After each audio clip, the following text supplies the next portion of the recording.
आसार अम्बिया, वो मकामात जहाँ पर करीम आका जी आला नबीना अलैहिस्सलातु वस्सलाम या हज़रात अम्बिया को ख़ास निस्बत हासिल है। मसलन मकाम इब्राहीम, ये भी शायर इस्लाम में से है, इसकी भी तौहीन नहीं की जाएगी। जमजम का कुआं है, सफ़ा और मरवा है, ये भी शायर इस्लाम में से है।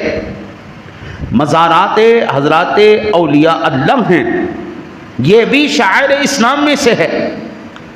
अगर कोई ये कहे कि जनाब हम तो इनका अदब नहीं करेंगे, एहतराम नहीं करेंगे, हम तौहीन करेंगे, उसका इस्लाम के साथ कोई लेना देना वास्ता। आम मसाजिद भी आम